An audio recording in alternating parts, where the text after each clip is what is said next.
Sheriff Ray Nash here with Police Dynamics Media. We want to talk about the fundamental role of any authority. We've already looked at how there are these layers of authority, a delegation of authority, but what is the proper role of an authority? The fundamental role of any authority is to protect those that are under their care from harmful and evil influences. Now, we have a tendency to look at these authorities as being oppressive influences in our life. You know, one more person telling us how to do our job, one more person telling us how to live our life, one more person telling us what to do and what to think and how to go. And we tend to think of them as being oppressive, and we'll tend to resist them as a result. But the fundamental role of these authorities is quite the contrary, is to protect us. Think about the first authority structure that you were born into.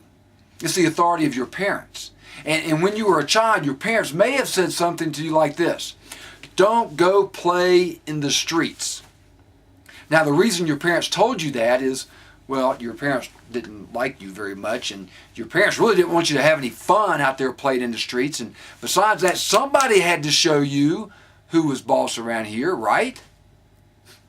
Now, that may have been what you thought when you were a child, and it may be what your children think about you when you tell them that. But what's the real purpose behind don't go play in the streets?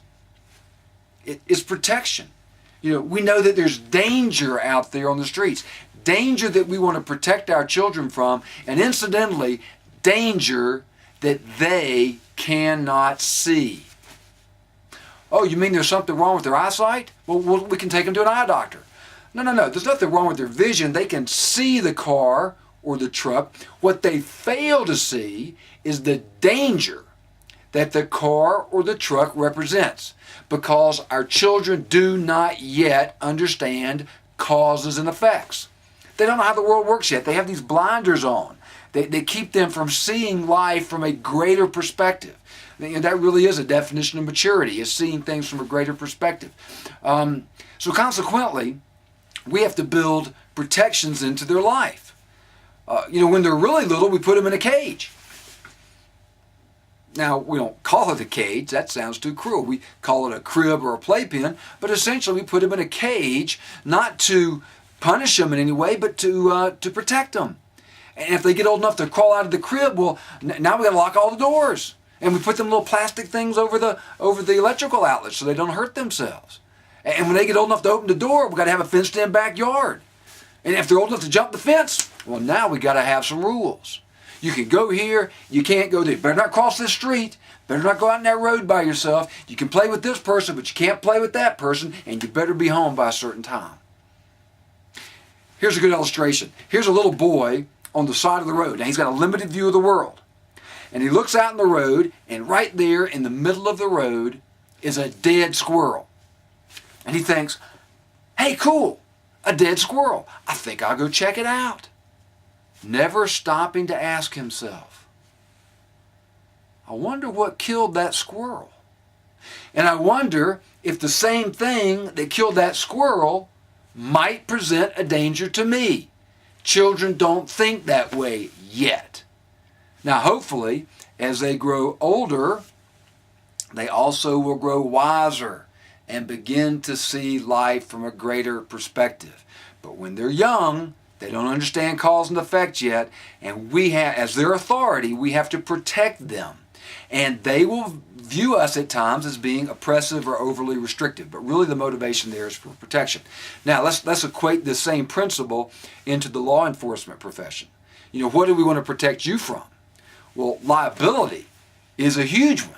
That's a huge threat to us, a risk, and we want to mitigate our risk, minimize it, and so consequently we'll build protections. And we know that if an officer's actions are constitutionally acceptable under the authority of the Constitution, then he or she is protected from liability for violating a constitutional right.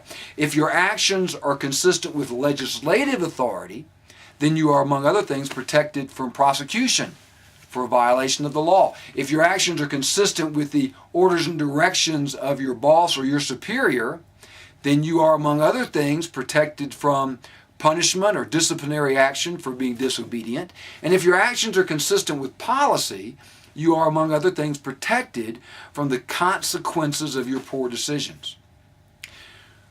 Regretfully, so many of our officers have stepped out from under the protection of their authorities. This independent spirit that essentially says, I don't need you telling me how to live my life. I don't need you telling me what to do. I'm going to reserve final decisions for myself. And it is a very, very dangerous mindset.